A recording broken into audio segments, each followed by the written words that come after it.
Hey again, everyone. How you going? I hope you're having a great week. I am here to speak to you about policing drugs crime for HSP314. I thought I'd go through a few more of the little issues related to this area of concern. So, very typically, when we talk about police encounters with drugs, what are we thinking about? We've got a few different things that one project found, and they talk about this in quite a bit of detail, but I didn't want to make you do another reading, so I've brought it out and I've decided to summarise it here. So number one, typical type of police encounter with drugs is an informal encounter which enables police to maintain surveillance over drug users in the area. So police officers might ask drug users questions about what they're doing, where they've been, where they're going, all of those types of things. Basically just to reinforce that general presence of police surveillance around drugs. Number two is when police question drug users about specific crimes that have occurred in the area. So this is quite informal. Again, it's based on how drug users are seen as knowledgeable about local criminality. Most importantly, it's kind of based on the assumption that the drug users are willing to talk to the police about these types of things. Again, this is something that's picked up on in the interview that I did with Acting Inspector Lawson. Then we have more formal encounters between police and drug users. This is where drug users are being stopped, searched, arrested for drugs possession, or as a result of other sorts of evidence of involvement in criminal activities. Now, this happens a lot with drug users, particularly when they have a very entrenched drug addiction and there's no services available to them to actually get them out of that drug addiction and help them become more productive members of the community.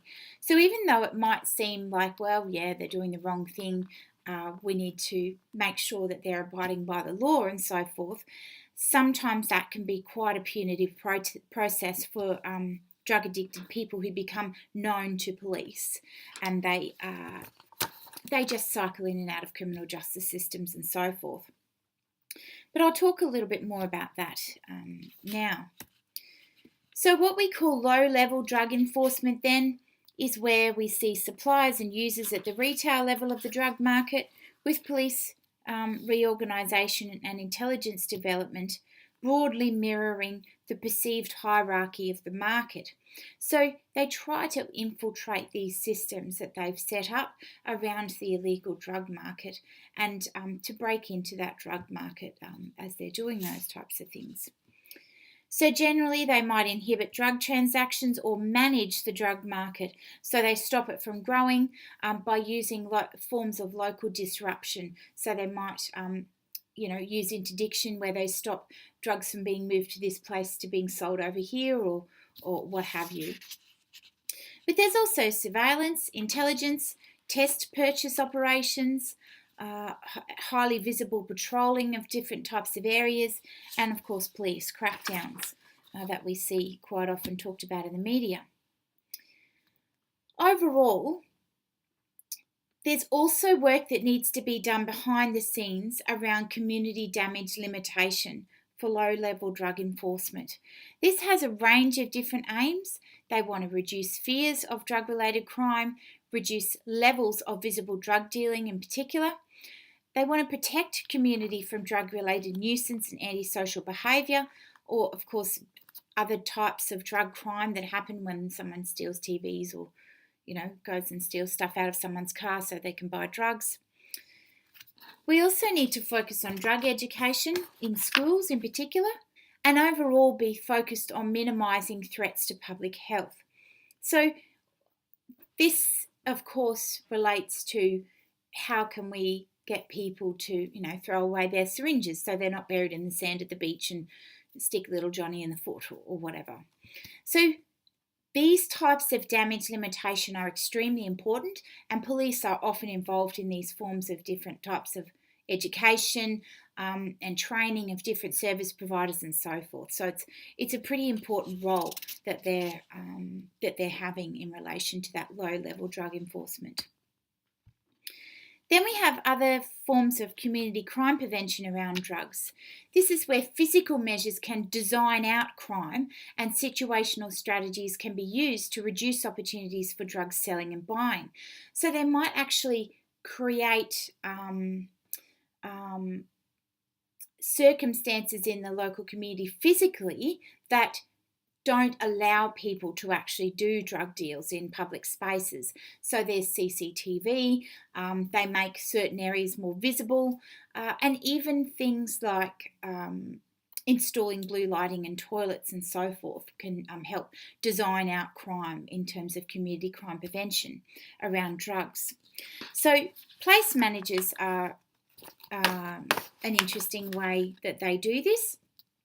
Fast food restaurants, betting shops always get drug dealing awareness training so that they can see when it's happening and they can call the police. They can take remedial measures such as, discouraging long stay customers and installing blue lighting in toilets, as I was talking about before. There's also the public that can be drawn upon as active citizens, so they can call drug hotlines and let the police know about where they've seen drug dealing happening in their local community, for example. And of course, you can evict suspected drug dealers. So they might get, there's a house here, there's 3 houses around them across the street. All of these houses are calling up and saying, hey, this is happening all the time. So they'll evict that drug dealer in order to stop those issues from happening. So that's just some basic crime prevention work that police are involved in around drugs crime. What are the problems then with the traditional approaches? Because there are some pretty massive problems. The cost alone, as I noted in the other recording, massive problem. But in addition to that, the very aggressive enforcement practices that we see coming out of police organisations is often directed at low-level drug users instead of the really heavy hitters who are genuinely causing harm in the community. So that can be a really big problem. And the heavy hitters are those that produce, distribute and traffic the drugs nationally as well as internationally. So they are the people that we need to get if we're going to continue to think about drugs as a criminal problem. Of course, as I've mentioned before, with the balloon effect, it only temporarily disrupts the drug markets, and we have little evidence that there's long-term depreciable reductions in drug crime in relation to these types of policing. So we've got to be really careful there. Most importantly, though, they still continue to play a very important role in detection and seizure of commercial quantities of illicit drugs and precursors.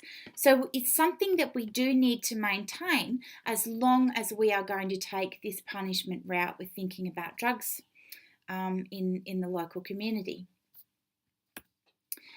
Of course, drugs policing is transnational as well. We have a lot of intelligence-led and problem-oriented policing which is dedicated to trying to unveil the way that drugs are happening in our community and to bring the people that are involved to justice.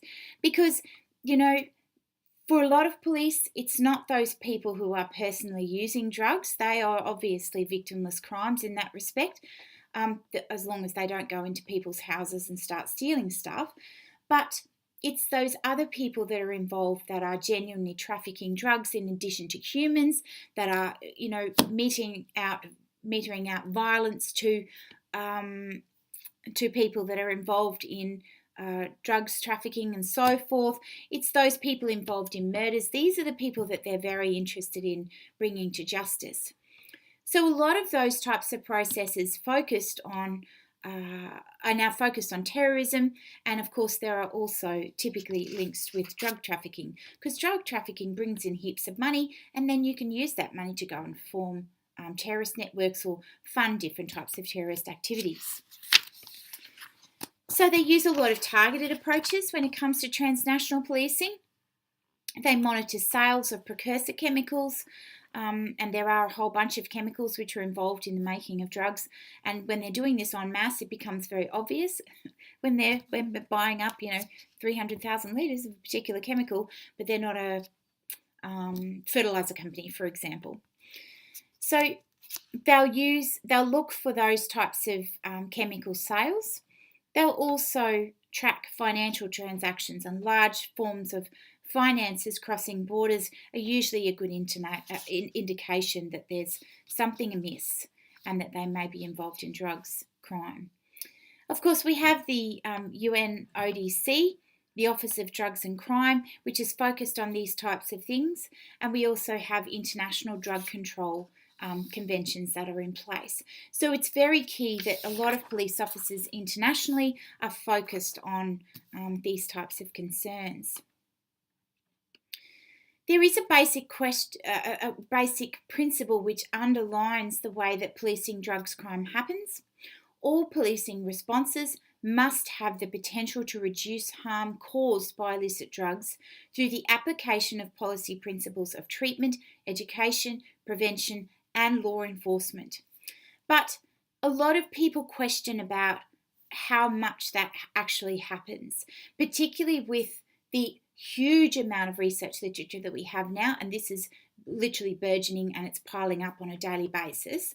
We see that there is a lot of harm caused by the criminal justice process to people that are caught up in these systems simply because they have a chronic ongoing drug addiction, and to the families of those people that are caught up in those processes. So we really need to think that basic principle is useful, but we also need to question and challenge and think critically about how these things happen. In addition to that, though, there's a lot of debate about whether or not these forms of policing are now actually supporting other forms of crime and corruption within policing services and political, politicians and so forth. So,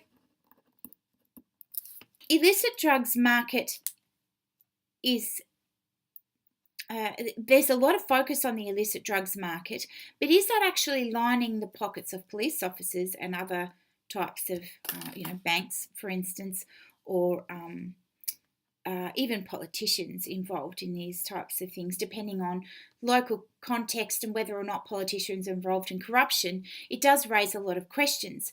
So, asset forfeiture, for instance, police make lots of money out of that. They also, the banks make a lot of money out of laundering the proceeds of crime. They're not involved in laundering, obviously, but the money goes into the banks, and the banks create huge, millions and millions of dollars of interest rates and so forth. So they get a lot of money out of those types of things. And of course, the drug cartels continue to make a lot of money out of it. But in addition to that, there's also questions raised about the fact that when police are doing stings and crackdowns and so forth, they will often use public money to buy drugs so that they can go in and work undercover in order to be able to uncover those heavy hitters at the top end who are trafficking drugs, being involved in violence and so forth. So there's big ethical questions here that can be raised around these issues. They very typically impact on the disadvantaged. When we're talking about those people who have got chronic drug addiction and policing being involved in those, we've got fairly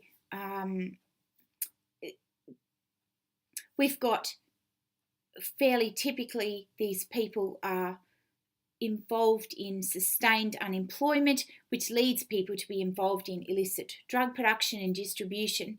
So a good example of this is young people.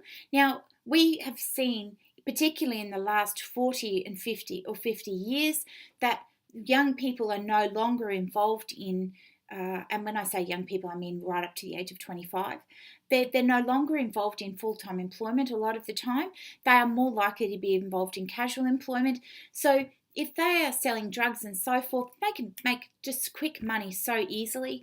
And if they're not able to get employment because they've been involved in other forms of petty crime in the past, they'll very typically go into drugs distribution just because it's a very easy it's easy money, and they can keep money coming into their household to keep themselves alive and support their family and so forth. So that can be a real issue, real ethical issue as well. And of course, policing drugs, illicit drugs, still doesn't change the lack of employment. It's a continual cycle of criminalisation, and the lack of employment becomes an entrenched issue, and sometimes this can be just supporting their own habit and so forth too.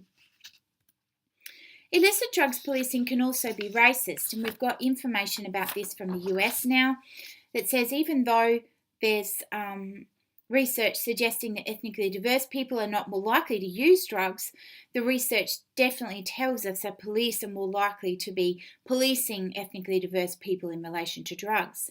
So things like warrantless searches, violation of their human rights in the way that they do policing physically in their process, threats to elicit information and cooperation are very typically involved in drug sweeps, and this is more likely to impact on people who are ethnically diverse.